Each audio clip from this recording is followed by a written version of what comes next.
괜찮아요. 네. 안녕하세요. 안녕하세요. 여러분 또 만나게 돼서 너무나 반갑고요. 지난번에 한번 또 만났었는데 또 만나게 돼서 짜증나거나 그렇게 굉장히 지겹거나 물리다라고 생각하는 사람이 있으면 회개기도 하시고 다시 한번 새로운 마음으로 참여했으면 좋겠습니다. 네, 제가 작년에 제가 첨단 중학교에 처음 와서 청년부 헌신 예배 때 예배 드리고 나서 그 이후로 계속 이주혁 전사님과 교제 나누고 또 계속해서 여기 교회 와서 어떤 특별한 기획 가운데 이렇게 나눌 수 있어서 너무나 기쁘고요. 사실 오늘 이 시간에는 이주혁 전사님 부탁해서 온 게 아니라 내가 가도 될까요? 이렇게 왜냐하면 제가 지금 이제는 나주 혁신도시라는 곳에서 이제 제가 교회 개척을 시작을 했거든요. 네, 했는데 사실은 저는 선교 동원과 청년 대학생들에 대한 선교에 대한 마음을 나누는 게 제게는 굉장히 흥분되는 일이고 제게는 그게 바로 저의 소명이라고 생각하는 한 영역이기 때문에 굳이 부르지 않아도 내가 찾아와서라도 이렇게 이 시간을 좀 나누고 싶은 그런 욕심이 좀 있었습니다. 그래서 여러분이 이렇게 오늘 단기 선교 가기 전에 어쩜 이 시간에 또 새롭게 우리 한번 마음을 새롭게 하는 시간이 됐으면 좋겠고요. 편하게 웃으면서 그리고 우리가 다시 한번 선교 여행을 향한 어떤 준비의 마음들을 점검하는 시간이 되었으면 좋겠습니다. 그래서 오늘 사실 제가 제목을 하나님 아버지의 마음을 찾아 떠나는 여행. 네, 아무튼 제목 잘 잡아요. 그렇죠? 괜찮은데요. 오늘 전체 강의의 목적인데요. 제가 이렇게 잡아봤어요. 일반 여행이 아닌 선교 여행은 어떤 목적과 태도로 임해야 하는지 알려주세요. 구체적인 팁도 플리즈. 그다음에 참 이번 선교 여행에 대한 기대감을 팍팍 불어넣어 주세요. 네, 굉장히 감수성 넘치는 그런 목적과 그리고 아주 분명한 목적을 가지고 오늘 할 텐데요. 오늘 모임에 참여한 모든 사람 이제 얼마 남았죠? 이제 일주일 남았죠. 제가 한 가지 이따 계속 강의 중간중간마다 단기 선교 여행이 매우 짧은 여행이지만 이것이 정말 우리의 삶에 얼마나 큰 영향을 줄 수 있는지에 대해서 나눌 텐데요. 정말 이 시간들이 여러분 모두에게 특별한 기회가 됐으면 좋겠고 어떤 인생의 터닝 포인트가 됐으면 좋겠어요. 정말 이 세상을 보고 하나님을 또 어떻게 봐야 될지 그리고 나는 어떻게 살아야 될지에 대해서 새롭게 여러분이 정말 정리하는 기회가 됐으면 좋겠습니다. 네. 그래서 오늘 강의를 쭉 진행해 나갈 텐데요. 제가 먼저 이런 첫 번째 우리 이야기로서 여행을 계획하다 누가? 라는 첫 번째 토픽으로 제가 들어가겠습니다. 그럼 일반적으로 있잖아요. 여행에 대한 기대감은 왜 생길까요? 편안하게 한번 이야기해 보실래요? 여행 한국 땅이 아니고 네. 비행기 타고 가시죠. 그렇죠. 네. 비행기 지금 두 가지 표현했어요. 한국 땅이 아니다라는 것 안에서 그냥 한국 땅에 대한 짜증남 그런 어떤 지겨움의 표현과 함께 멀리 비행기를 탄다 이 표현을 썼습니다. 또 어떤 새로운 경험. 네, 새로운 경험에는 어떤 경험이 있을까요? 음식. 네. 네. 네, 음식. 네. 또 네? 환경, 새로운 환경으로의 변화 이런 것들을 또 우리 여행에 대한 기대감을 만들 수 있다라고 말했고요. 또 있을까요? 일상으로부터 탈출. 네, 기대감이 보입니다. 더 이상 다른 이유의 기대감은 없는 듯해요. 우리 예를 들면은 여기 안에 정말 내가 관심 가진 자매가 있는데 그 자매로 인하여서 기대감이 생긴다. 이런 거 없잖아요, 우리. 그렇죠? 우리 이성에 대한 어떤 그런 마음 전혀 없으니까 우리 안에 공동체 안에 네, 분위기 굉장히 안 좋아져요. 네. 근데 여행의 목적 대부분 어떤 거냐면 방금 말한 대로 문화에 대한 새로운 문화에 대한 경험들도 있을 거고요. 또 건축에 대한 특별히 관심이 있는 사람 같은 경우에는 예를 들면 유럽 여행을 간다 하면 새로운 건축 양식, 굉장히 오래된 양식들을 본 거에 대한 어떤 호기심, 즉 자기의 전공에 따라서 자기의 관심 분야에 따라서 그런 여행에 대한 관심을 가질 수 있겠죠. 또 다른 부분 어떤 새로운 사람을 만나는 것, 새로운 민족을 만나는 것도 이유가 될 거고요. 저 같은 경우는 아까 공감한 것처럼 저는 음식을 굉장히 즐겨요. 저는 처음에 선교지 갈 때 처음 갔을 때가 제가 대학교를 졸업하고 갔었는데요. 그때 중국으로 갔었는데 가서 현지 음식을 진짜 거의 못 먹었어요. 그쪽이 이제 양고기가 있고 막 이렇게 또 중국이라서 향신료를 쓰고 막 그런 게 있었는데요. 전 전혀 못 먹겠는 거예요. 근데 지금 같은 경우에 제가 선교지 다녀왔잖아요. 제가 2003년부터 2005년 이렇게 한 2년 반 정도를 갔다 왔었는데요. 원래는 남자 싱글은 외국에 나가면 살이 빠져와요. 왜냐면 남자들 같은 경우에는 기본적으로 혼자 살고 우리가 밖에 사는 경우에는 기본적으로 외국에 가면 살이 빠진다고 하는데 저는 보시다시피 저는 원래 이랬어요. 이런 느낌 아시죠? 우리 이런 느낌이 있었는데 네, 제가 정말 지금 저는 정말 샤프한 사람이었는데 지금 몽당 연필이 됐잖아요. 근데 저는 이게 선교 후유증이다라는 걸 명백하게 나누고 싶고요. 믿거나 말거나 비웃었다라는 걸 확인했습니다. 네, 저는 음식에 대한 관심이 되게 많습니다. 네, 또 한 가지 저 같은 경우에는 제가 제일 가고 싶은 나라는 어디냐면 스위스예요. 저는 그 밴드 오브 브라더스라는 영화가 있어요. 그 전쟁 영화인데 세계 2차 대전 때 영화인데 마지막 전쟁을 마무리하는 장면이 촬영지가 어디냐면 스위스였는데 그 휴양지의 모습 그걸 보여주는데 얼마나 아름다운지 몰라요. 저 같은 경우는 거기 가서 하룻밤이라도 좀 가서 삼겹살 꼬먹고 싶다 이런 생각을 네, 스위스에서 거기 위에 올라가서 그릴 펴놓고 삼겹살 꼬먹고 싶다 이런 생각을 굉장히 많이 하고 왜냐하면 저는 한 가지보단 두 가지, 세 가지의 목적을 동시에 이루는 걸 굉장히 좋아하는 편이라서 한 번에 그런 생각을 좀 해봤습니다. 요즘 그 여행의 추세가 그런 추세예요. 그러니까 요즘 저는 이제 여행 에세이에 대한 관심이 많아서요 그런 책들을 보게 되는데요. 어떤 식으로 이제 여행을 떠나냐면 예를 들면 음악에 관심 있는 사람, 재즈에 관심이 있다 그러면 미국으로 가서 재즈의 원래 처음에 발생했던 지역을 돌아보거나 그걸 중심으로 여행하는 거죠. 그리고 락의 원산이 어딘지 그래서 락 밴드가 어디에서 발생했는지 보고 거기 가서 그 클럽에 가서 직접 처음에 내가 좋아했던 그 팀이 여기에서 출발했구나 막 이런 식으로 여행하는 추세를 가지고 있어요. 그래서 어쩌면 그렇게 자기가 정말 관심 가지고 있다면 되게 어떤 여행에 대한 기대감이 있을 거예요. 또 한 가지 여행에 대한 기대감을 만들어준 건 뭐냐면 무엇보다도 함께하는 사람이 아니겠어요? 누구랑 가느냐가 여행에 대한 기대감을 굉장히 높이죠. 그런 말이 있잖아요. 결혼할 때 우리 이렇게 말하잖아요. 공기가 없어서 살 수 있고 정말 물이 없어서 살 수 있어. 하지만 네가 없으면 안 되겠어. 뭐 이런 식으로. 근데 여행을 떠날 때 사실은 어디 가냐, 뭐 어떤 사람을 만나냐, 새로운 환경을 접하냐라는 것보다 함께 가는 사람이 진짜 중요해요. 제가 지난번에 있었던 교회에서는 제가 한번 2번 그 단기 선교팀과 같이 갔는데 어른들하고 같이 갔어요. 근데 그 중에 한 분이 제가 가는 지역을 선택했는데요. 왜 선택했냐면 우리 전체 팀을 인솔하는 목사님이 계셨는데 그 목사님 때문에 가는 거예요. 그 목사님이 좋으니까. 그러니까 뭐냐면 선교지가 어딘가 상관없어. 어딘가 상관없고 거기에 누가 가냐. 여러 목사님이 계시는데 내가 되게 존경하고 정말 그분의 말씀을 좋아하는 그 목사님하고 함께 여행하고 싶어 해서 그냥 가는 거예요.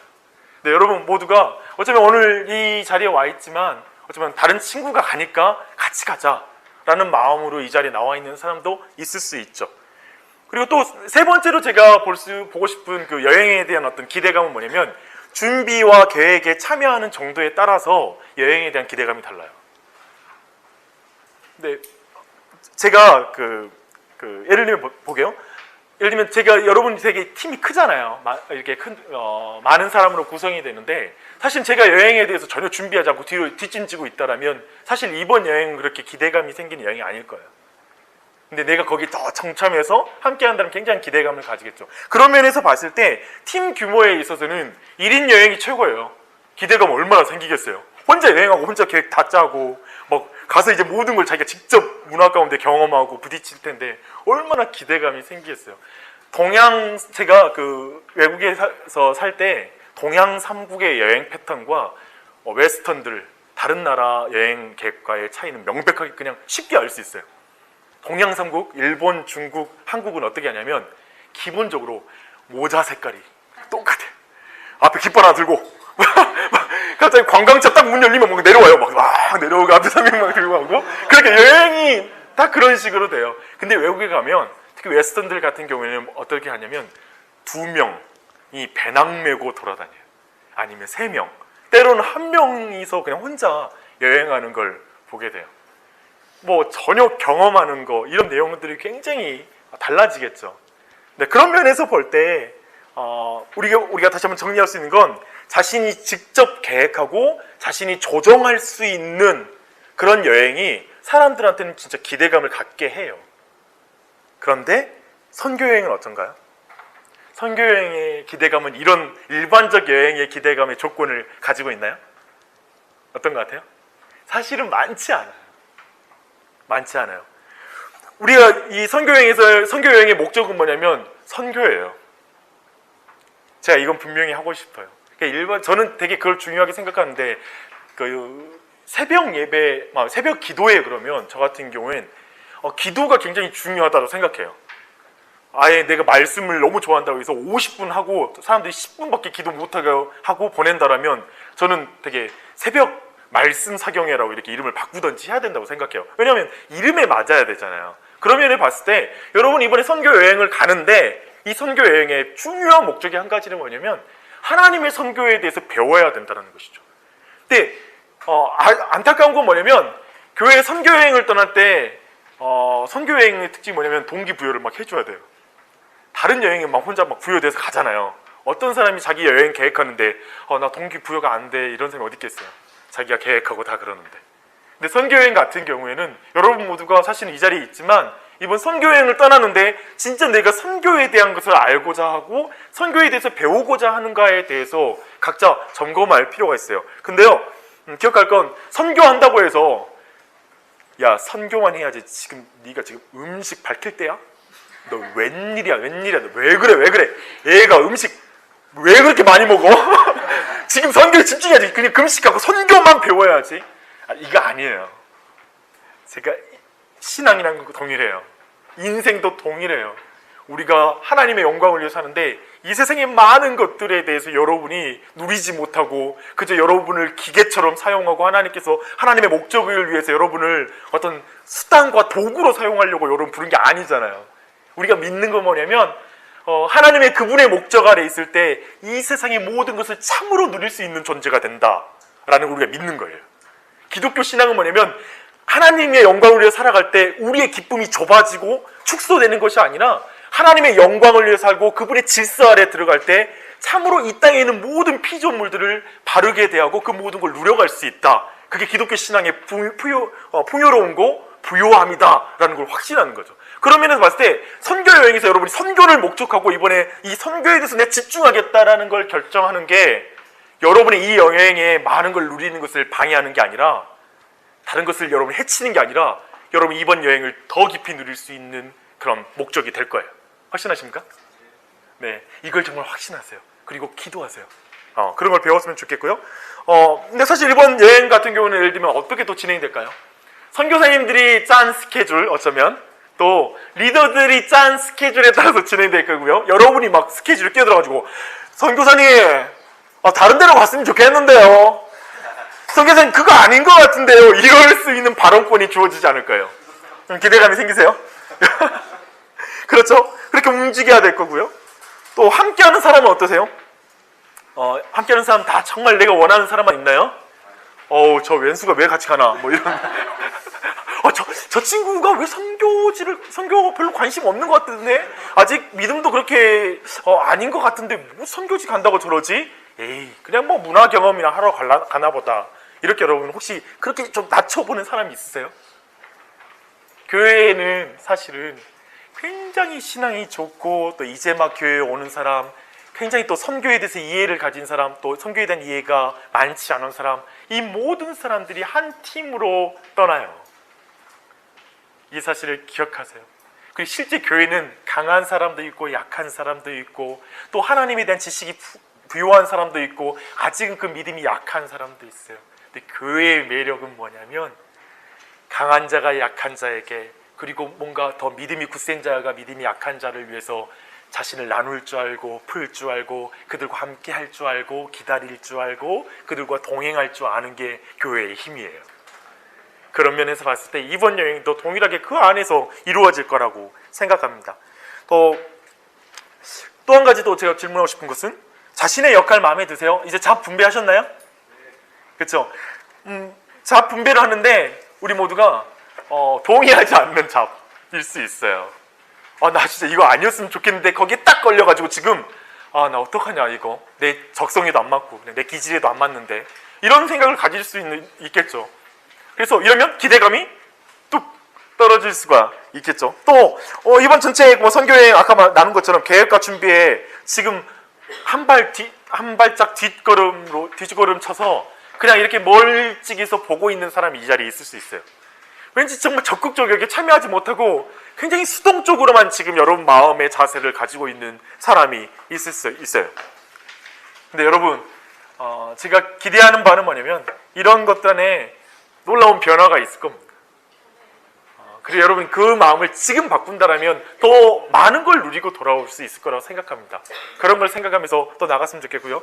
또 한 가지 팀 규모 아까 말했던 것처럼 한 명만 가면 좋은데 우리는 지금 팀이 몇 명이죠? 24명. 마음만 먹으면 계속 도망치고 막 피하고 막 앞에서 막 몰래 그냥 혼자 막 이어폰 꽂고 막 혼자의 세계를 즐기면서 올 수 있는 팀 규모가 되겠죠. 그렇죠? 제가 갑자기 이어폰 이야기 나와서 하는 말인데요. 가서 가능하면 혼자의 세계에 너무 빠지지 마시고요. 저는 이렇게 생각해요. 혼자 보낼 수 있는 시간이 주어지잖아요. 팀 전체적으로. 예를 들면 그런 걸 잘 누려갔으면 좋겠다고 생각하는데요. 근데 지금 이 여행 가운데 중요한 것은 뭐냐면 함께 할 수 있는 너무나 좋은 기회예요. 저는 이제 그게 안타까워요. 교회가 모여서 공동체로 움직인다라는 건 공동체 안의 것들을 누려갈 수 있는 기회거든요. 근데 그때 꼭 혼자 활동을 해버리면 사실은 그 공동체 안에서 하나님께서 인도하시는 것들을 정말 많은 걸 놓쳐버린다는 것이죠. 근데 이 팀 규모 사실은 이 규모상 우리 모두가 그런 거에 대해서 피해 나갈 수 있는 구멍이 있다는 거죠. 여러분 각자 잘 생각해 봤으면 좋겠습니다. 여러분 결론적으로 선교 여행은 자신이 직접 계획하고 조정하지 못합니다. 동기부여가 되십니까? 여행 가는 사람에게 지금 동기부여는 현실이 된대요. 왜냐하면 일반적인 여행과는 전혀 다른 구조를 가지고 있다는 거죠. 그렇다면 선교 여행에서 진짜 가져야 될 기대감은 뭘까요? 하나님, 아멘, 아멘. 제가 이렇게 정해봤어요. 우리의 계획 이상으로 일하시는 하나님이 우리의 기대이다. 내 계획을 넘어서 계획하고 계신 하나님, 내 생각을 넘어서 일하시는 하나님, 내 지혜와 내가 생각하는 어떤 방법을 넘어서서 일하시는 하나님이 이번 여행의 기대감이 됐으면 좋겠어요. 사실은 저는 오늘 여행 전체를 여러분의 신앙의 여정으로 다 적용해도 될 수 있는 내용으로 구성을 했는데요. 사실 인생이 그래요. 신자의 인생은 내가 원하는 대로 하나님이 이루어 줄 거야라는 걸 기대한다면 여러분의 신앙은 매우 매우 어려울 거예요. 기독교 신앙은 여러분이 원하는 기대를 충족시키지 않을 거예요. 기독교 신앙은 뭘 말하냐면 여러분을 하나님의 목적으로 이끌어가고 하나님의 계획으로 이끌어가고 하나님의 뜻 가운데 인도해 나간다는 것이죠. 저는 항상 이 요셉을 말하는데요. 요셉의 인생을 보면 요셉의 인생을 다른 사람이 봤을 때 특징 지어졌던 말은 뭐냐면 하나님께서 그와 함께 하시는 것을 사람들이 알았다라는 것을 말해주고 있고요. 또 한 가지는 요셉이 어디에 가든지 형통하였다라는 표현을 써요. 형통이라는 표현을 써요. 근데 우리가 일반적으로 생각하는 형통과 요셉의 형통은 너무 다르잖아요. 좀 이렇게 말해서 죄송합니다. 무슨 빌어먹을 형통이 왜 형제들한테 팔리는 게 무슨 형통이에요? 우리가 생각하는 형통이 아니라는 거죠. 근데 성경에서 말하고 있는 지금 형통은 뭐냐면 요셉이 어디에 가든지 하나님의 뜻이 이루어졌다라는 뜻이에요. 형통의 의미가 그거죠. 그래서 여러분의 인생, 우리의 인생 전체, 그리고 이번 여행 가운데 우리가 기대하는 건 뭐냐면 하나님의 뜻이 이루어지길 원합니다. 하나님의 목적이 이루어지길 원합니다. 그 형통을 우리에게 주십시오. 그걸 우리가 기대하는 거죠. 제가 이 이야기를 여러분과 좀 나눌 수 있는 제 한 가지 경험을 나눌게요. 제가 작년에 티벳에 혼자 여행을 갔거든요. 티벳과 그리고 신장 우이구르 자치구에 제가 여행을 혼자 떠났는데요. 그때 제가 좀 여행을 가기 전에 또 선교지에서 우리 동기 저 친구 선교사와 연락하면서 방문하고 여기서 미리 그가 요청하는 것들을 준비해서 가져가기도 했는데요. 그때 이야기를 들려드릴게요. 이 이야기가 방금 나눴던 하나님에 대한 기대가 무엇인지에 대해서, 그리고 내가 생각하는 기대가 어떤 차이가 있는지에 대해서 잘 밝혀주는 이야기가 될 것 같습니다. 제가 읽어드릴게요. 짧은 해외 여행을 할 때는 옷하고 컴퓨터만 챙긴다.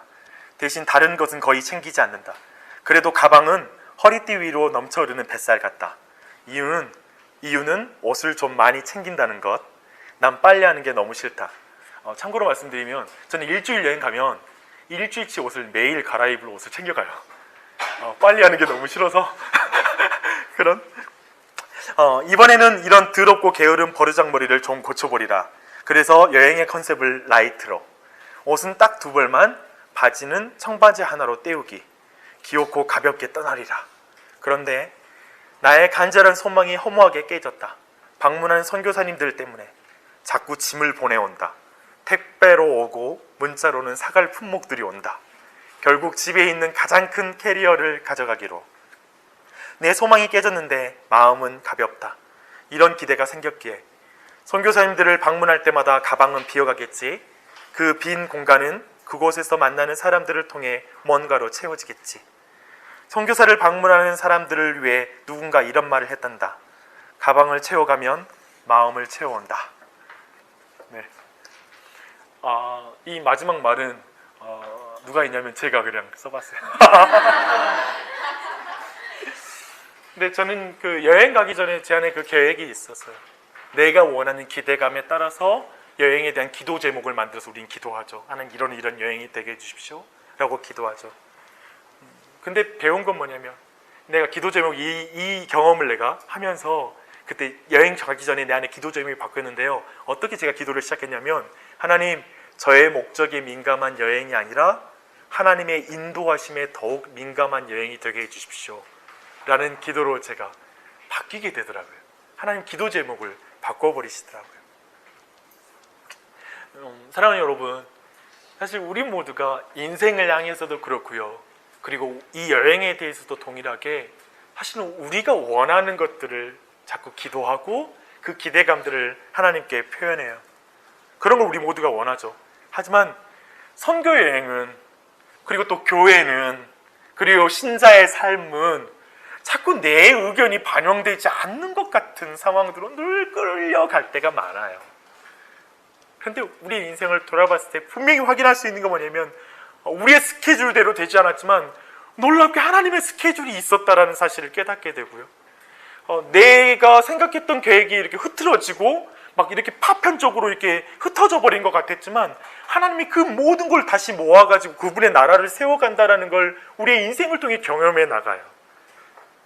그분이 나는 이 정도 그림, 그냥 지금 본다라면 그냥 이번 여행은 이 정도 그림만 그리고 오겠어 라고 생각했는데, 갑자기 하나님이 이 거대한 그림 속에 한 부분으로 이번 여행을 사용하는 것을 경험할 때가 있어요. 더 큰 그림을 하나님이 그려가시는 걸 경험하게 되는 것이죠.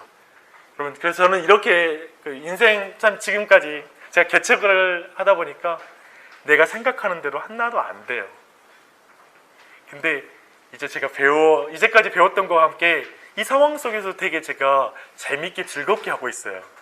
왜 그러냐면, 내가 이제까지 경험한 바로는 여러분 나이 때 내 안에 막 깨졌던 수없이 많았던 경험들 가운데 이제 알겠는 거예요. 조금 알겠는 게 뭐냐면, 내가 생각대로 안 될 때 하나님의 개입이 시작됐다라는 걸 배우기 시작하는 거예요.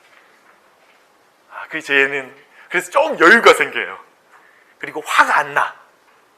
그리고 신경질이 안 나. 그냥 차분하게 그래, 하나님의 뜻이 이루어지겠다 라는 마음을 품기 시작했습니다. 그러면 사랑하는 여러분, 내 뜻은 이루어지지 않습니다. 하지만 하나님의 뜻이 이루어집니다 라고 생각하는 여행이 됐으면 좋겠고요. 제가 이번 아까 나눴던 티벳 여행 때 그렇게 짐을 챙겨서 갔잖아요. 갔는데 그 여행을 마칠 때 정말 내가 펑펑 울었어요. 거기서 얼마나 큰 감격이 있었는지 몰라요. 제가 그렇게 짐을 싸가서 친구 집에 갔는데 사모님이 내가 거기에 머무는 내내 부엌에서 안 나오고 맨날 뭘 만들어요. 계속 만드는 거예요. 뭐냐면 내가 투덜투덜 대면서 가져갔던 그 모든 것을 다 음식으로 만들어가지고 다 내 입에 먹여주는 거예요. 그게 나한테 놀라운 역설이었어요. 그냥 제가 가졌던 건 뭐냐면 나 되게 귀찮게 그들은 뭔가를 가져다 준다라고 생각했는데 사실 다 나를 먹이는 거구나. 그러니까 내 가방을 채워가면 내 마음 채우겠지 했는데 다 내 배에 채우고 왔네요. 저는 선교 여행이 그런 거라고 생각합니다.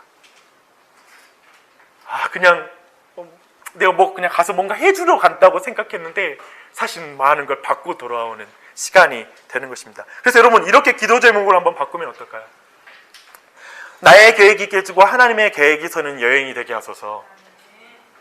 나의 계획보다 하나님의 계획이 더 위대함을 배우는 여행이 되게 하소서.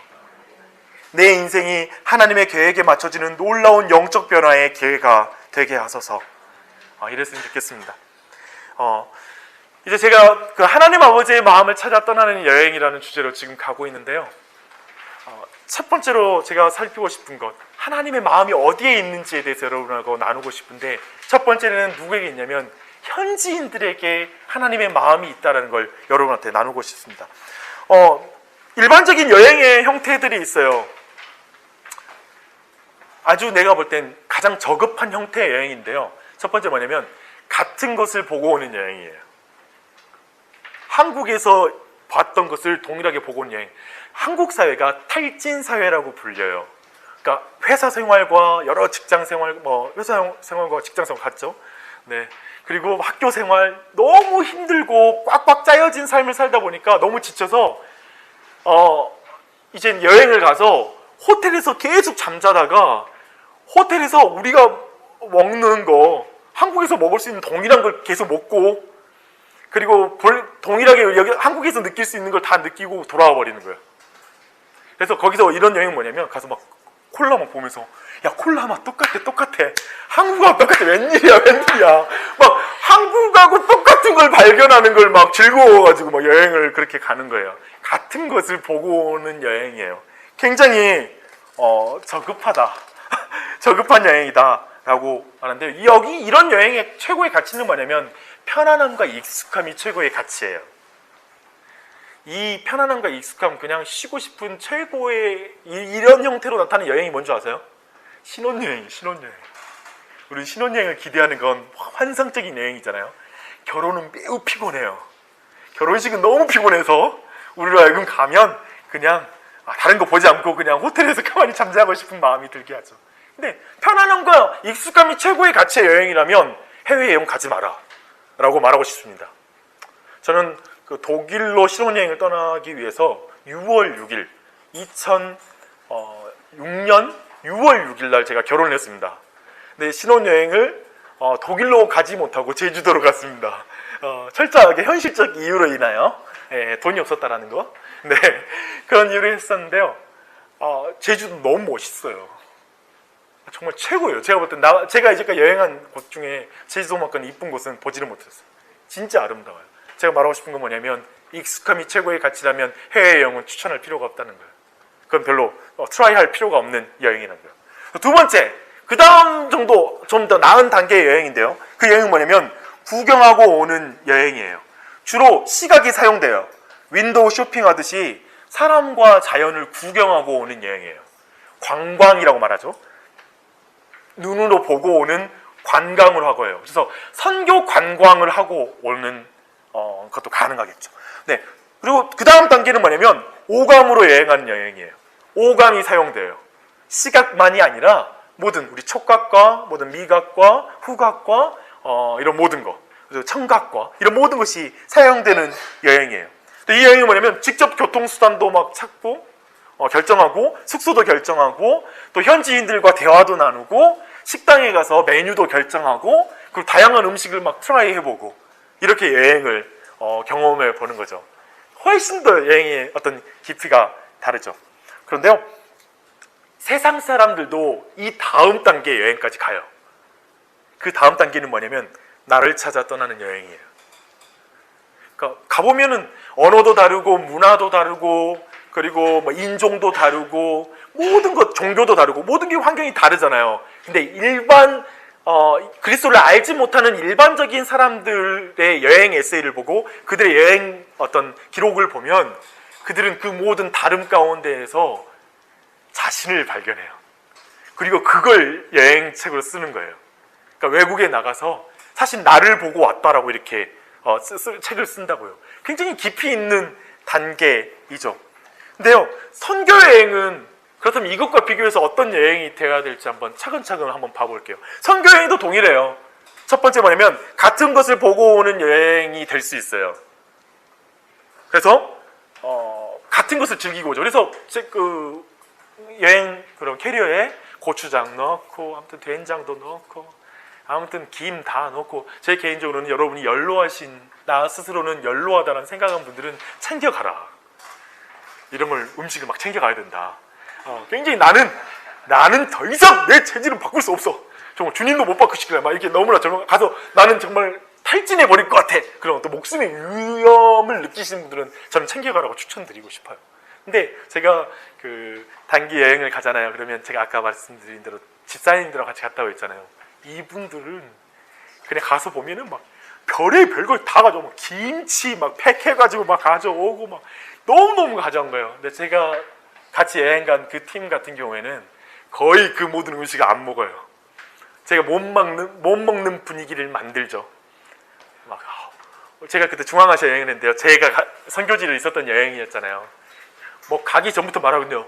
와, 양고기 끝내준다고. 그거 진짜 맛있다고 막 그러잖아요. 한국 사람들은 있잖아요. 사실은 몸이 아니라 멘탈이 굉장히 문제예요.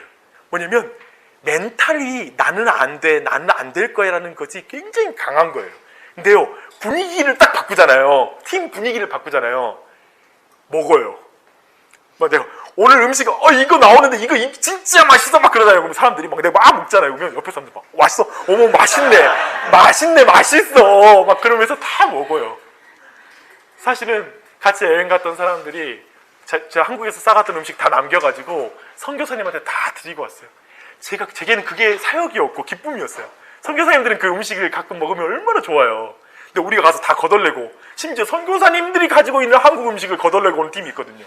이건 아니다 라는 걸 말하고 싶어요.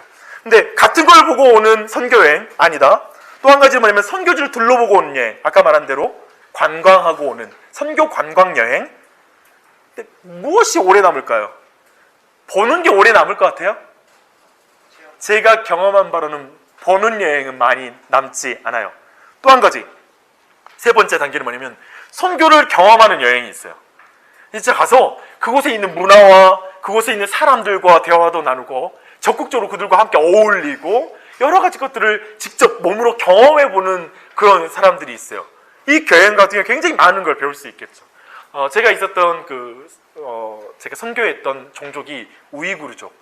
사실은 중국의 신장 우이구르 자치구라고 있는데요. 그리고 우루무치라는 지역, 예전에 TV 뉴스에서 거기에서 이렇게 폭동이라고 이제 표현하죠. 근데 그런 폭동이 일어나고 이랬던 것들, 여러분이 아마 뉴스를 통해서 접하신 분들도 계실 텐데요. 그 지역이에요. 이슬람 무슬림들이고요. 근데 이 위구르 사람들에게 그 한 가지 속담이 있어요. 그 속담이 뭐냐면 수영하려면 물속에 배꼽까지 들어가야 된다라는 속담이에요. 생각해봐요. 수영을 하려면 팔이 물로 닿지 않아야 되잖아요. 근데 팔 길이가 사실 우리 배꼽 위치잖아요. 그래서 그들이 뭐냐면 그곳의 문화를 경험하고 뭔가 거기에 동참하려면 어떤 걸 경험하려면 자신의 배꼽까지 최소한 물속에 들어가야 되는 것처럼 우리 모두가 선교지에 가서 진짜 선교를 이해한다라면, 그리고 선교사의 삶을 이해하는 것, 저는 이 두 가지가 굉장히 중요하다고 생각하거든요.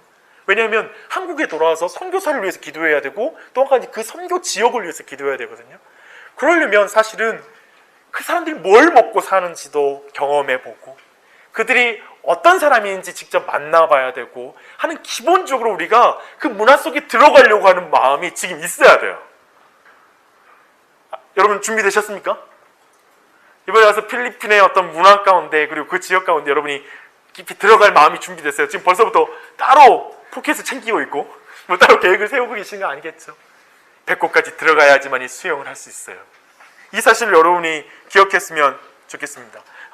저는 또 이것과 관련된 그냥 제 이야기가 있는데요. 저는 이제 그 글을 쓰는 걸 되게 좋아해요.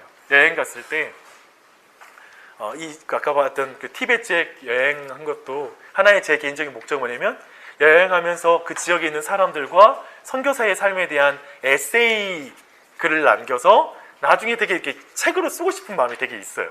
그래서 저는 그런 거 막 보고 쓰기도 하고 해요. 근데 이제 한번 여행을 하는데 어느 상황에서 내가 머리에 생각은 너무나 많이 있는데 글을 쓸 수 없는 환경이 있잖아요. 그 상황이 딱 처했는데 갑자기 스트레스가 되는 거예요. 아, 나 지금 글 써야 되는데 왜 그렇게 이렇게 지금 상황이 바빠지지? 왜 이렇게 사람들을 만나게 되고 왜 이러지? 그러니까 모든 게 귀찮아지고 내가 원하는 시간을 갖고 싶은 거예요. 근데 그때 하나님께서 내 안에 어떤 망치로 내 머리를 치시는 것처럼 제 안에 깨달음을 주신 게 뭐냐면 용주야, 너 나중에 기억하지 못할 정도의 내용이라면 스스로 이제 돌아봐서 기억하지 못할 정도의 내용이라면 그거 안에 안 써도 된다. 그 생각이 들어오더라고요. 그래서 제가 배운 게 뭐냐면 뭔가를 경험할 때 몸에다가 새겨버리겠다라는 마음으로 모든 일에 접근하는 게 더욱더 현명하다는 거예요. 그냥 막 뭔가 우리 기록에다 남기겠다, 뭔가에다가 정리하겠다라는 이런 차원. 그래서 그걸 어떻게 잘 포장해서 소개하겠다라는 어떤 이런 게 아니라 나중에 기억했을 때 내 몸에 새겨져 있어서 떠오르는 거.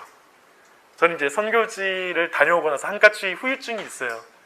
그 후유증이 한 가지가 뭐냐면 계절이 바뀔 때마다 어떤 바람을 맞거나 어떤 환경이 차올 때마다 순간적으로 선교지에서 느꼈던 그 바람과 그 계절의 변화가 확 와닿는 거예요. 그 순간에 갑자기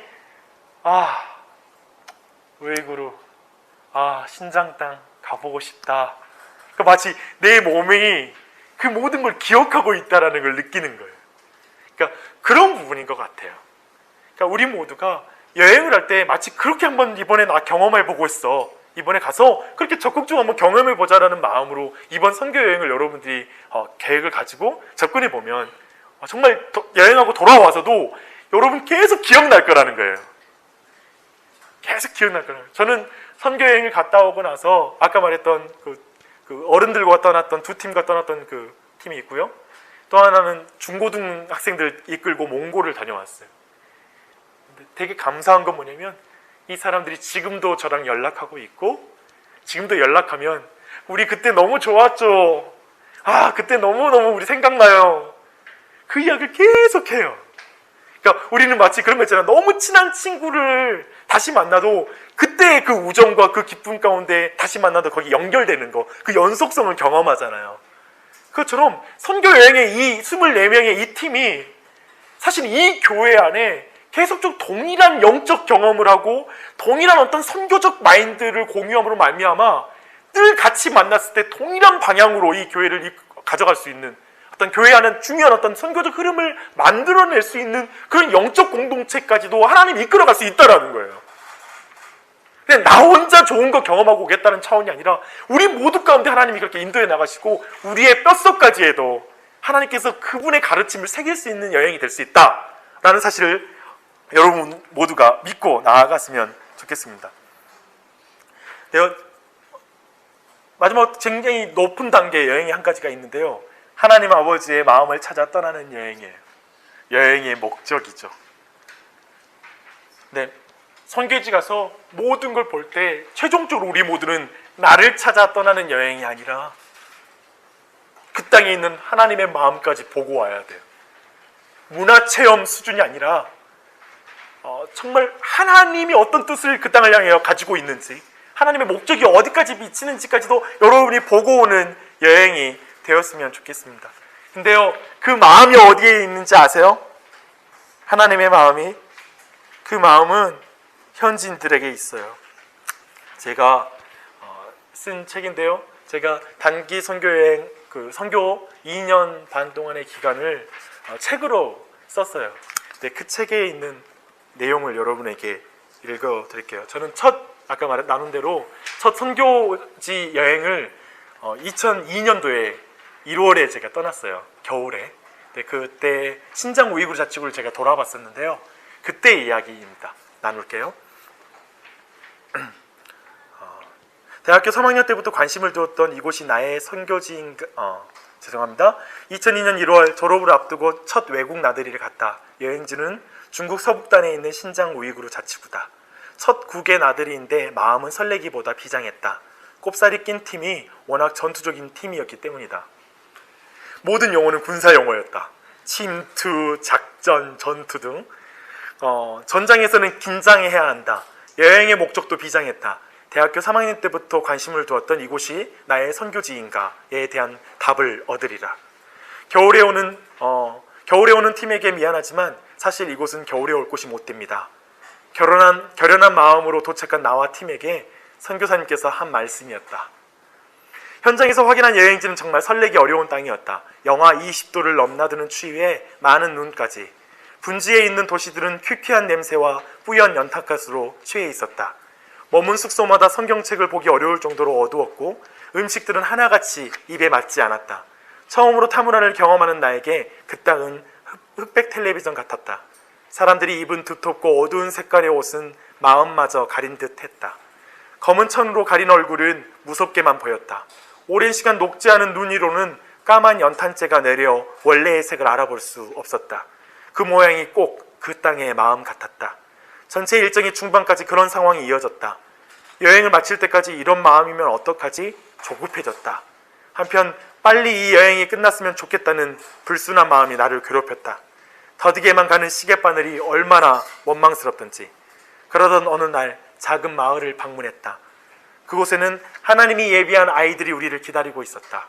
그들은 낯선 한국인들을 자신의 집으로 초대해 따뜻한 차와 빵으로 환대해 주었다. 우리에게 자신들의 춤과 노래를 가르쳐 주었다. 가물을 좋아하는 나는 열심히 배웠다. 여행 책자에 있는 짧은 현지어로 근사한 교재도 나눴다. 그것도 몇 시간이나. 그렇게 현지인과 즐겁게 교제하는 가운데 나의 마음에 변화가 일어났다. 주님은 아이들의 사랑을 통해서 차가운 나의 마음을 녹이셨다. 그리고 그 땅을 향한 주님의 마음을 알려주셨다. 지금도 눈물로 배웅해준 그 아이들이 또렷하게 기억난다. 미니밴 안에서 꽁꽁 얼어붙은 그 땅을 바라보며 회개의 눈물을 흘리는 내 모습도 기억난다. 하나님 죄송해요. 이 땅을 관찰하기만 한 나를 용서해 주세요. 멀찍이서 눈으로만 하나님의 마음을 구한 나를 용서해 주세요. 이 땅이 얼굴을 가린 것이 아니라 제가 얼굴을 가렸습니다. 이 땅의 마음이 차가운 것이 아니라 제 마음이 꽁꽁 얼어 있었습니다. 하나님, 오늘 어린아이들을 통해서 알게 하셨습니다.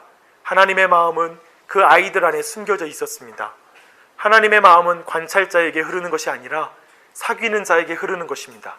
하나님 죄송합니다. 죄송합니다. 그날 이후 나는 관찰하는 여행이 아니라 사귀는 여행을 했다. 그 땅은 어두운 흑백 텔레비전이 아니라 컬러 텔레비전으로처럼 다양한 색깔로 다가왔다. 더디 가던 시간도 빨리 갔다. 그렇게 3주의 짧은 인정이 끝나고 귀국길 열차에 올랐다. 차창으로 멀어지는 그 땅에게 씩 웃으며 말했다. 나의 땅끝 다시 올게. 네, 저는 이 경험을 하고 다시 그 땅에 선교사로 나가게 됐습니다. 제가 나누고 싶은 것은 이것이죠. 하나님의 마음은 관찰자에게 흐르지 않습니다. 관광하는 사람에게 하나님의 마음이 임하는 게 아니라 그 땅에 있는 사람들을 사귈 때 그 안에 하나님의 마음이 부어질 거예요. 그래서 이번에 가서 아마 여러분 저는 정말 100% sure 하는데요. 뭐냐면 여러분이 가서 깨닫는 건 내가 정말 이 현지인들을 사랑하는 사랑이 없구나라는 걸 느낄 거예요. 내가 너무 준비가 부족했구나라고 느낄 거예요. 더 많은 걸 나눠주고 와야 됐는데 라는 후회감이 여러분은 있을 거예요. 분명히 그럴 거예요. 여러분, 사랑하는 여러분, 정말 그 사람들을 정말 깊이 만나는 여행이 되기를 바랍니다. 네, 그 마음으로 갔으면 좋겠고요. 그러면 우리 세 번째 이야기로 그냥 넘어갈게요. 세 번째 여행을 하면 세 번째 하나님 아버지의 마음을 찾아는 떠나는 여행에 하나님의 마음이 있는 대상이 있는데요. 그 대상은 누구냐면 선교사예요. 여러분 지금 선교사에 대해서 지금부터 기도를 해야 돼요. 그곳에서 우리를 인솔하는 선교사님들을 놓고 기도해야 되는데요. 제가 그 이야기들을 차근차근 여러분에게 나눌게요. 방금 전에 말한 대로 선교지에서 만나는 사람은 있잖아요. 현지인도 있고 그 다음에 선교사도 사람이라는 사실을 기억했으면 좋겠습니다. 선교사에게 단기 선교팀의 형태가 있는데요. 첫 번째 형태는 뭐냐면 선교사를 지치게 하는 팀이 있어요. 이 팀은 선교사에게 뭔가 얻으려고 하는 팀이에요. 그래서 되게 이런 팀을 대하는 선교사의 자세는 달라요. 이 사람들은 어떻게 되냐면 선교사를 여행 가이드라고 생각해요. 그래서 굉장히 목적이 틀린 팀이에요. 이 팀은 목적 자체가. 그래서 여행 일정 그냥 알려주는 것 정도, 선교사님이 그 정도 알려주는 대상, 그 이상 선교사를 알고 싶지 않아. 그냥 선교사님 보면 모든 팀의 자세가 뭐냐면 더 이상 다가가지 않고 선교사님 이 다음에 어디로 가요? 선교사님 어떻게 해요? 물론 물어보지 말라는 말이 아니에요. 당연히 그분들이 여러분의 인솔하기 때문에 그분들에게 다음 일정을 물어봐야 되는데 여러분이 선교사를 대하는 태도와 마음이 더 이상 다가가지 않는 거예요. 특히 우리 교역자님들 계시지만 내가 나누고 싶은 뭐냐면 교역자들 안에 이 마음이 굉장히 많아요. 굉장히 비즈니스적인 관계 안에 굉장히 머물 때가 많아요. 어떤 그 선교사를 한 인격적 존재로 같이 만나지 않는 경우도 굉장히 많고요. 근데 이 부분은 굉장히 유념하셨으면 좋겠습니다. 또한 선교사를 대하는 태도는 뭐냐면 심부름꾼이에요. 태도가 틀린 팀이죠. 숙소 고칠 것, 물 사올 것, 아무튼 잡다한 것을 계속 선교사님에게 물어보는 거예요. 선교사님 어떻게 해요? 물이 떨어졌어요. 어떻게 해요? 제가 나누고 싶은, 여러분에게 좀 알려드리고 싶은 한 가지 팁을 말씀드리면 여러분 전체 안에 전체 인솔자가 있어요. 모든 실질적인 필요, 거기서 생활적인 필요와 이런 영역들은 제일 먼저 인솔자에게 물어보세요. 그리고 인솔자가 판단할 때 이건 선교사님의 도움을 받아야 된다라고 하는 영역들을 선교사에게 말하면 돼요. 근데 여러분 모두가 선교사님에게 이렇게 아주 잡다한 부분들을 모으는 걸 요구한다면 안 된다는 거죠. 며칠이 지났는데도 물 어디 있어요? 물 어떻게 해야 돼요? 숙소가 고장났어요. 제가 말씀드리지만 선교제 가면 제가 이런 분도 만났는데요. 한 목사님이셨는데 한국에서 오셨는데 이분은 식당에 가면 한국말로 뜨거운 물을 가져와라 한국말로 나 있는데도 계속 한국말로 다 해요. 근데 놀라운 거 뭐냐면 가져와. 나 진짜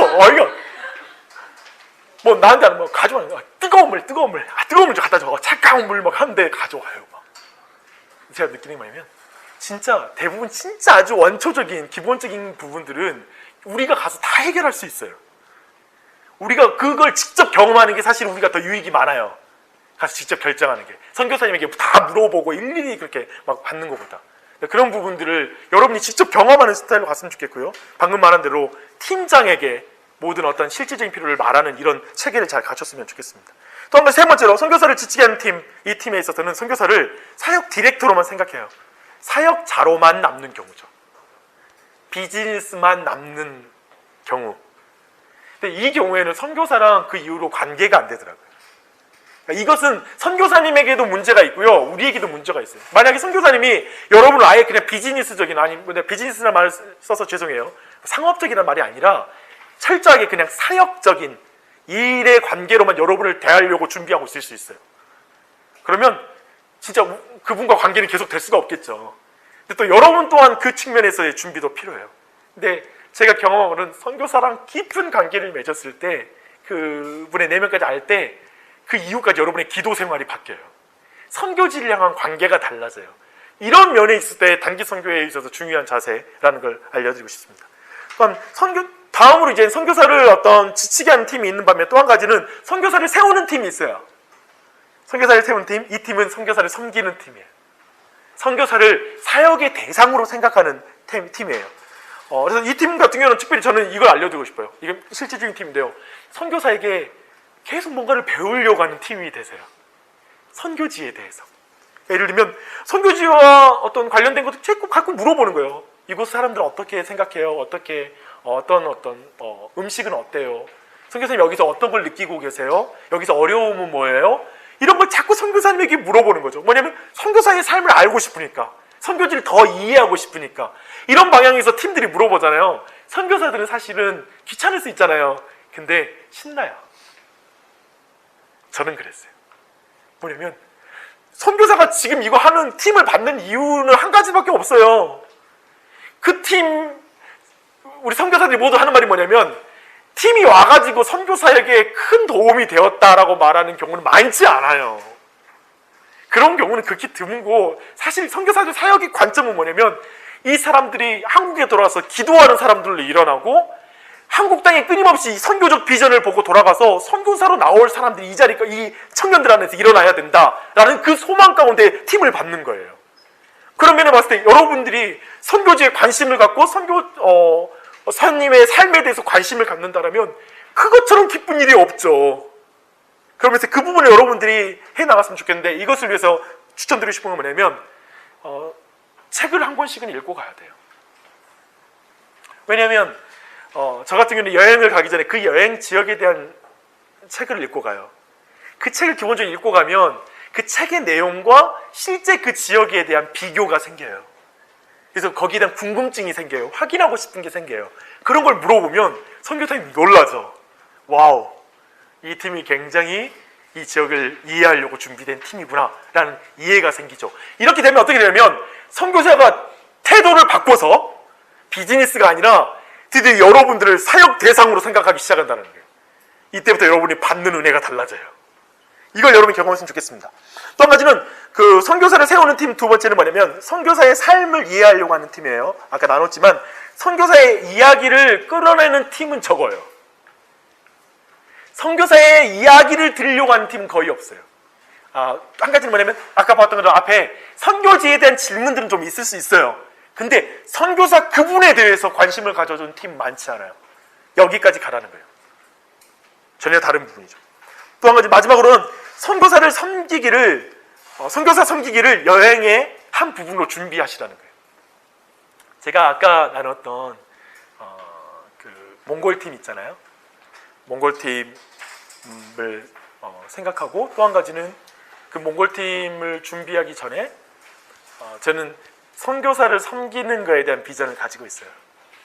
그래서 평생 제 소망은 뭐냐면 선교사 동원과 선교사를 지원하는 그 사역을 교회를 통해서 하고 싶어요. 근데 그 꿈이 있는데, 그거 꿈을 내가 배우게 된 계기는 뭐냐면 2005년도에 제가 선교지에 있을 때 그때 한 대학생 팀을 제가 받았어요. 근데 그 대학생 팀과 3주 동안 그 지역에 머무는 팀이었거든요. 근데 이 팀과 함께 나중에 한 지역에 내려갔어요. 그 지역은 카시카르라는 지역인데, 제가 살고 있던 지역에서 24시간 열차를 타고 가서 있는 그 사막 변두리에 있는 도시예요. 근데 이 도시는 우리가 그 사막은 뭐냐면 타클라마칸 사막, 세계에서 두 번째로 크다는 사막이죠. 그 사막 언저리에 있는 그런 도시예요. 근데 거기에는 한국인 선교사가 거의 없었어요. 그래서 거기에 한국인 숫자로 말하면 한 10명 남짓한 숫자가 있는. 근데 저희들이 팀이 이제 그 지역에 갔는데 딱 도착했는데 선교사님들을 만났는데 선교사님이 너무 지쳐 계시는 거예요. 그리고 최근에 그 선교지에 일이 있어가지고 선교사님들 전체적으로 깊이 다운돼 있는 거예요. 근데 우리 팀이 모였죠. 모여서 기도하다가 갑자기 우리가 결정한 게 뭐냐면, 우리 대학생 팀이니까 재정이 넉넉하지 않잖아요. 그런데 이런 결정을 했어요. 우리 선교사님들 다 모셔서 식당에서 우리가 맛있는 식사 대접해보자 라는 걸 결정하고, 또 한 가지는 우리가 위문 공연 한번 해보자. 그래서 갑자기 이 두 가지를 계획하기 준비했죠. 첫 번째는 뭐 간단하게 식당만 정하면 되니까 하고, 두 번째는 우리가 밤새워 막 이렇게 공연을 준비했어요. 그래서 다음날 초대해서 식사를 하고 나서 공연을 시작했죠. 근데 공연을 시작하고 났는데 하나님의 놀라운 위로가 그 자리에 선교사님 모두에게 임한 거예요. 정말 선교사님들이 울다가 웃다가 막 그렇게 깊이 회복되는 시간을 겪었는데, 이날에 대한 결과를 사실은 저는 그날에도 하나님이 일하시는 걸 느낄 수 있었지만 두고두고 느낀 게 어떻게 제가 알게 되었냐면, 그때 나를 만났던 선교사님들 있잖아요. 그때 당시 선교사님들이 계속해서 나를 만날 때마다 그때 팀 어디 잘 있냐고, 그때 그 사람들 잘 있냐고 계속 저한테 물어보는 거예요. 그리고 그때 우리가 얼마나 큰 은혜를 경험했고 얼마나 놀라운 정말 하나님의 사랑을 경험했는지 모른다고 그 이야기를 계속 말씀하시는 거예요. 그러면서 이 말 하셨어요. 이제까지 우리는 선교지에 있으면서 선교사를 축복하고 선교사를 사역의 대상으로 생각하는 팀은 처음으로 만났었다라고 그 말을 하더라고요. 놀라운 일이었죠. 그래서 그 뒤로 제가 이거에 대한 마음이 바뀐 거예요. 선교사에게 필요한 걸 보게 된 거예요. 그래서 나중에 몽골팀 데려갔잖아요. 몽골팀 그 중고등학생 애들, 그 대학 애들 데리고 와서 첫날 한 게 뭐냐면 선교사를 위한 그것을 준비해 나갔어요. 우리는 애초에 처음부터 준비했어요. 이번에는. 그래서 음식을 준비하고, 근데 그때가 언제였냐면 8월 초였거든요. 그러니까 선교사들은 이제 7월 달에 팀을 많이 받고 이제 우리 팀이 마지막 팀이었던 거예요. 8월 이제 중순쯤에. 그래서 너무 이제 지쳐 있었던 거예요. 번아웃 되고 이제 마지막 팀 어떻게 하나 싶었던 거예요. 근데 제 친구 선교사였는데 이 친구 선교사가 그때 첫날부터 그 가족이 우리가 준비한 것들을 같이 경험하며 음식을 나누면서 너무나 큰 위로를 받고 그 가운데 은혜를 경험한 거예요. 그래서 그 가운데 그 이런 놀라운 많은 변화가 일어났죠. 아까 보았던 카시카르에서 선교사들이 우리를 어떻게 대하기 시작했냐면 완전히 바뀌어가지고 선교사들이 자신들의 모든 걸 쏟아서 우리한테 주기 시작하더라고요. 그리고 이제 그때부터는 어떻게 선교사 한 분이 어떻게 하냐면 그 다음에 우리가 타클라마칸가 아니라 그 타시코르간이라고 이제 K2 봉이라는 세계에서 두 번째로 높은 봉우리가 보이는 그런 파미르 고원이 있어요. 고도 3,000m, 4,000m가 되는 그 지역인데 거기에 올라가는데 한 선교사님이 제가 같이 가주겠다고 같이 올라가면서 하나님의 마음을 계속 우리 팀에게 나눠주는 거예요. 이 지역을 향한 하나님의 마음을. 당연히 뭐 얼마나 큰 은혜가 넘쳤겠어요. 그리고 마지막에 우리 팀도 이제 한 2주, 3주 정도를 돌았으니까 얼마나 지쳐 있었어요. 근데 마지막 날 선교사님께서 우리 팀을 집으로 다 초대해가지고 떡국을 끓여주시는 거예요. 한국 음식 하나도 안 먹었죠, 이 팀은. 그 내내. 근데 마지막 날, 여행의 마지막 날, 이제 돌아가요. 그 마지막 날에 선교사에게 섬김을 받으면서 이 청년들 안에 가슴 깊은 곳까지 깊이 하나님의 사랑을 새기는 시간이 되었어요. 제가 배운 게 그거예요. 선교사를 섬기면 선교사는 여러분에게 모든 걸 쏟아줘요. 진짜 여러분이 들어야 될 걸 전해줘요. 이게 인생의 비밀이에요. 우리가 누군가를 섬길 때 내 것을 고갈시키는 것이 아니라 실은 그 사람의 가장 큰 걸 내가 받게 될 거라는 거예요. 그 비밀들을 경험하는 이번 여행이 되었으면 좋겠습니다. 그래서 이번에 이제 마지막으로 한 가지 나누고 싶은 것은 뭐냐면 이제 하나님 아버지의 마음을 찾아는 여행을 하고 있는데요. 사람에게 하나님의 마음이 있다라는 걸 배웠고요. 그 첫 번째 사람은 현지인이다. 두 번째 사람은 선교사다라는 걸 나눴습니다. 또 한 가지 사람이 있습니다. 하나님의 마음을 경험하는. 그 마음은 누구냐면 우리 팀이에요. 팀원들이에요. 팀원들을 통해서 하나님의 마음을 경험할 수 있어요. 사실 이거 매우 중요한 이유는 뭐냐면 이 팀원들 안에서 하나님의 마음을 발견하는 팀이 된다면 선교지에서 선교가 멈추는 게 아니라 이제 한국에 돌아와서 이 교회 전체를 선교적 공동체로 변화시키는 과정까지 나아갈 거라는 거예요. 동역자가 될 거예요. 기도 모임을 세워 나갈 거예요. 가장 아름다운 열매를 맺은 팀이라고 제 생각은 뭐냐면 갔다 와서 그 사람들이 자발적으로 기도 모임이 생기는 거예요. 자발적으로 선교지를 향한 기도 모임이 생기고 그 팀을 주축으로 그 교회의 선교 사역들이 세워지기 시작하는 거예요. 그런 일까지 이어질 수 있을까요? 없을까요? 있어요. 하나님의 일하심은 커요. 사실 이 팀원들이 그렇기 때문에 굉장히 중요하다는 거예요. 이제 한번 하나하나 살펴봅시다. 선교여행은 사실은 믿음의 친구를 만드는 멋진 기회예요. 요즘 시대를 뭐라고 하냐면 익명의 시대라고 말하잖아요. 큰 교회를 찾아가는 이유, 많은 어떤 사람들은 그 경우에는 자신의 이름을 밝히지 않고 그냥 예배만 드리고 나오고 싶은 경우일 때도 있어요. 이게 큰 교회의 큰 고민이에요. 어떻게 그 사람들이 익명이 아니라 한 사람 한 사람의 이름을 가진 사람으로서 교회 안에 바르게 신앙생활을 할 수 있을까? 이거에 대한 고민을 갖고 있죠. 근데 여러분, 교회에서 생각해봐요. 교회는 너무 이제 우리 이제 천남 중학교도 크니까요. 교회에서 이렇게 인사하지 않고 지나치는 사람 되게 많잖아요. 그냥 뭐냐면은 내 몸이다. 우리는 한 교회의 몸이다라는 어떤 그 공동체 의식 자체가 우리 안에 많이 없잖아요. 사실 생각해보면 이건 굉장한 어떤 영적인 문제라는 거예요. 우리 모두가 회복해야 될 부분이에요. 근데 그 부분이 선교 여행 통해서 놀랍게 회복되는데, 제가 아까 말했던 한 장년팀을 끌고 왔는데, 장년팀과 청년팀이 같이 구성되는 팀이었는데요. 거기에는 뭐 당연히 한 번도 서로 만난 적이 없었죠. 네, 이 팀과 함께 저희들이 여행을 떠났을 때 한 번은 24시간 있잖아요. 24시간 열차를 탄 거예요. 아까 카시카루와 우르무치 이 사이로 오가는 열차가 중간에 있었어요. 근데 사람들은 하여금 어떤 마음이 들었냐면 막 다들 절망하는 거죠. 어떻게 24시간 열차를 어떻게 타요? 그걸 나한테 자꾸 물어보더라고요. 어떻게 타요? 24시간 동안 열차 안에서 뭐예요? 뭐 했지? 어떻게 됐냐면 나중에는 그 팀이 정말 관계가 어마어마하게 친밀해졌거든요. 근데 그 팀이 그 결정적인 시간이 언제였냐라고 말했을 때 24시간 열차가 결정적이었다라고 말했어요. 한 사역을 딱 마치고 나서 24시간 열차 어쩌면 소비되는 시간처럼 보이고, 여기까지 와가지고 막 비행기 타고 와가지고 무슨 교통수단 그 안에 갇혀가지고 우리가 24시간 보내기, 이게 지금 효율적인 선교 여행 맞아요? 라고 말할 수 있는 그런 시간이었는데, 그 시간 안에 서로 안에 놀라운 친밀함, 그리고 대화, 시간이 많으니까 이야기 나누고, 이제까지 살아온 이야기 나누고, 보드게임 하고, 이거 저런 이야기도 하고, 막 하면서 서로가 깊은 친밀함을 경험한 거예요. 그래서 그 팀이 놀라운 변화가 일어난 거죠. 그래서 그런 거, 그러니까 마치 일주일, 사실은 우리가 교회에서 생활할 때 함께 보내는 시간은 얼마 있는지 한번 계산해 보세요. 1년 동안. 대화할 수 있는 시간, 그리고 친밀한 시간. 사실은 며칠 밤 같이 붙어 있잖아요. 1년, 2년 동안 교제하는 것 이상의 친밀함을 경험할 수 있어요. 저 같은 경우에는 선교 여행할 때 이걸 노려요.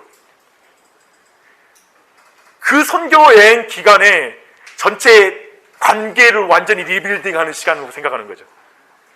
그 교회의 관계 안에 그 어정쩡한 관계들을 친밀한 가운데 나아가는 그 관계까지 이어지도록 한다. 이런 계획들을 세우는 거죠. 여러분이 이번에 그런 기회가 되었으면 좋겠습니다. 알죠? 네. 그랬으면 좋겠고요. 또 한 가지 뭐냐면, 그 선교 여행은 신앙이 자라는 정말 귀한 기회예요. 그래서 신앙이 자라는 귀한 기회로 여러분들이 사용했으면 좋겠어요. 제가 한 팀 같은 경우는 한 번은 교회를 안 다니던 딸을 그 팀에 보낸 거예요. 근데 와가지고 이제 같이 사역을 같이 했죠. 근데 그 사역 가운데 정말 얘가 신앙을 더 깊이 알게 되고, 그 믿음을 더욱더 배우면서, 믿음을 받으면서 이 친구 안에 놀라운 변화가 일어난 거예요. 그래서 그대로 교회 출석을 이제 성실하게 하기 시작하고, 그 친구가 교회 안에서 매우 적극적인 자세로 바뀌더라고요. 그러니까 생각해보면 하나님께서 이 시간을 통하여서 누군가에게는 믿음이 성장하는 기회로 사용하신다. 누군가에게는 정말 성장의 기회로 사용하신다는 걸 믿고 나아가는 시간이었으면 좋겠습니다. 또 하나는 이 선교는 함께하는 것이라는 사실을 여러분 기억하십시오. 여러분, 함께하는 것도 사역입니다. 그렇죠? 이것을 여러분 잘 기억했으면 좋겠습니다. 제가 마무리하는 이야기 한 가지를 나누고 이제 전체 시간을 마무리할게요. 아까 한 대학생 팀을 제가 맞았다고 했죠. 그 팀과 제가 제 현지인 친구 집에 가서 2박 3일 동안 머물렀어요. 한 10명이 넘는 팀이었는데요. 그 팀과 함께 친구 집에 간 거죠. 네, 그 친구 집에 머무는 동안에 있었는데, 사실 이 팀이 이제 여행 마지막 종방부에 가면서 팀 안에 되게 삐걱거리는 문제가 발생했어요. 갈등이 있고. 근데 이제 밤에 모임을 하는데 굉장히 자기들마다의 그 연약함, 대학생들은 정말 그 고민이 많고 내적인 갈등이 많고 연약함이 막 드러날 때 힘들어 하잖아요. 근데 그런 것을 밤에 막 서로 좀 이야기하고, 지금 내가 이게 어렵다고, 그리고 누구한테 마음이 내 안에 정말 어려운 마음이 있다고, 이런 서로 관계에 대한 어려움을 이야기 나누는 시간이었어요. 그때 제 현지인 친구 옆에 앉아 있었어요. 제가 그것을 통역해 줬죠. 그런 이야기를 나누는데 갑자기 한 형제가 벌떡 일어나지만 이렇게 말한 거예요. 아니, 지금 우리가 현지인 집에 왔는데 여기서 우리가 지금 사역자로 서야 되는데 지금 우리가 뭐 하는 거냐고. 지금 우리 팀 안에 이렇게 문제가 많이 있고 우리 팀끼리 지금 이런 식으로 시간을 허비해야 되겠냐고. 왜 이러냐고. 그 말을 나한테 하는 거예요. 그 말을 하는 거예요. 근데 저는 웬만하면 선교사로서 팀에 크게 끼어들지 않으려고 하는 마음이 있었거든요. 근데 그 순간에 분위기가 너무 이상해지고 전체적으로 너무 안 좋은 거예요. 그래서 제가 일어났어요.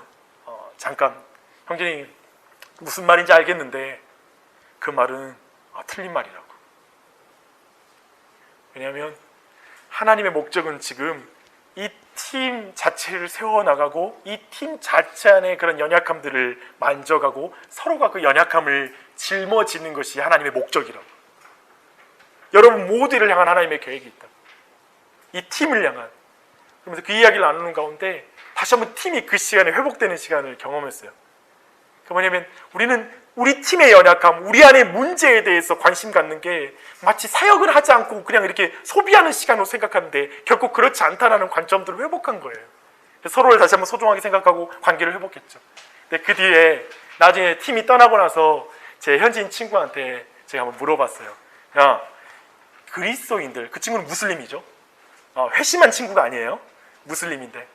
야, 그리스도인들하고 무슬림들하고 뭐가 좀 달랐던 것 같냐? 너에게 가장 인상적이었던 게 뭐였어? 라고 말했는데 그 친구가 뭐랬냐면 이 말이었어요. 나는 내가 놀란 건 우리는 너무나 부끄러워서 숨길 것 같고 그리고 이렇게 감출 것 같은 것들을 그리스도인들은 그걸 이야기를 나누고 그것들을 품어주는 걸 보면서 나는 큰 충격을 받았다.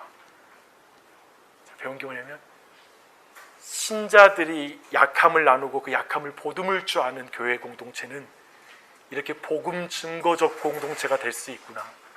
강함을 통해서만 세상 가운데 복음을 설득하는 게 아니라 우리 안에 참된 사랑 가운데 약함을 덮고 허물을 덮어주는 사랑을 통하여 그리스도의 복음은 더욱더 강하게 역사한다라는 그 사실, 그걸 배웠어요.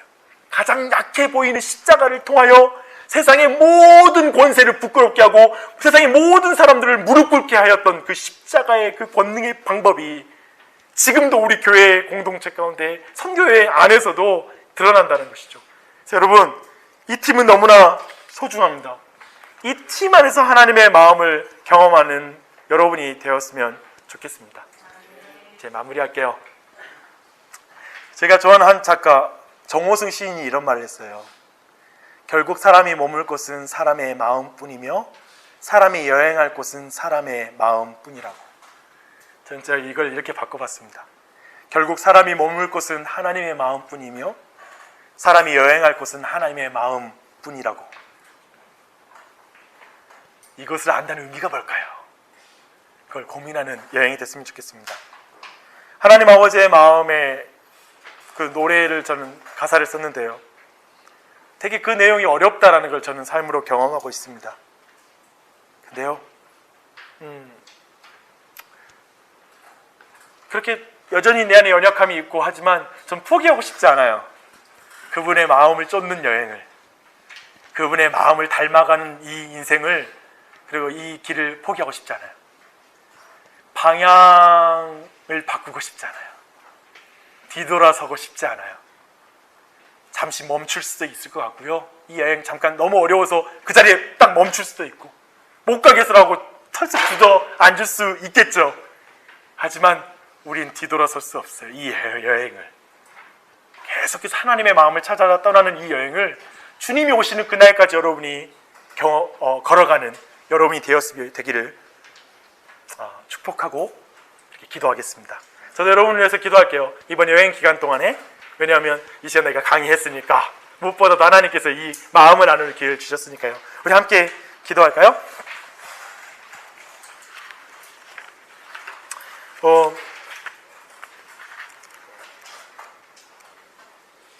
기도할 때 제가 한 글을 읽어드릴게요. 죄송해요. 제가 선교지를 마지막 마무리할 때 썼던 글이에요. 난 이렇게 많이 받았는데 라는 글인데요. 제가 읽어드릴게요. 주로 왔는데 내가 받고 갑니다. 가르치러 왔다가 내가 배우고 갑니다. 눈물을 닦으러 왔는데 내 눈물만 흘리고 갑니다. 씻어주러 왔다가 내가 씻겼습니다. 고치러 왔는데 내가 치료되고 갑니다. 죽은 자를 살리러 왔다가 내가 살아서 갑니다. 답을 주러 왔는데 질문을 배우고 갑니다. 천년 묵은 안진뱅이를 일으키러 왔다가 내가 일어나서 갑니다. 거짓된 우상을 파하러 왔는데 나만 잔뜩 깨지고 갑니다. 불 지르러 왔다가 다 타버린 부지깽이와 같은 나를 보고 갑니다. 견고한 하나님의 성을 쌓으러 왔는데 홍수 만난 모래성과 같은 나를 보고 갑니다. 전하러 왔는데 이미 이곳에 계신 주님을 보고 갑니다. 사랑하러 와 더 사랑받고, 축복하러 와 더 축복받고, 꿈을 가지고 와 더 큰 꿈을 보고 갑니다. 예수님을 전하러 와 그분을 만나고, 예수님의 도를 전하러 와 그 도를 이해하고 예수님의 삶을 나누러 와 그분의 삶에 더 빠지고 갑니다. 난 이렇게 많이 받았는데 다만 다음으로 주님을 사랑하지 못함이 죄송할 뿐입니다. 아마 슈어합니다. 이 팀은 마지막 성교지 돌아올 때 이 고백할 거예요. 그럴 거예요. 그래서 그렇게 기도했으면 좋겠어요. 하나님, 이번 팀 전체가 하나님 이 고백 정말 하나님의 마음을 알고자 할 때, 그리고 사람들을 섬기고 그 현지인과 선교사와 우리 팀 안에서 온전한 그 하나님의 마음을 발견할 수 있는 팀이 될 수 있도록 인도해 주십시오. 이 팀을 통하여 참단 중앙교회 청년부와 그리고 교회 전체가 진짜 하나님의 마음을 추구하는 교회가 될 수 있도록, 그곳까지 나아가는 그 영적 각성과 은혜를 부어달라고 여러분 기도하시게요. 그리고 내 인생의 변화가 일어나게 해달라고, 이걸 통하여 내 삶도 터닝 포인트가 되는 계기가 되게 해달라고, 이 자리에 있는 우리 모두가 한 사람도 빠짐없이 그 은혜를 경험하게 해달라고 이 시간 한 목소리로 기도하시겠습니다. 하나님 아버지, 주의 놀라운 은혜 감사합니다. 하나님, 오늘 주의 놀라운 은혜 가운데 다시 한번 나아가게 도와주시고 참으로 하나님의 그 은혜 가운데 우리 모두를 인도하여 주시옵소서. 주님, 하나님의 놀라운 그 은혜가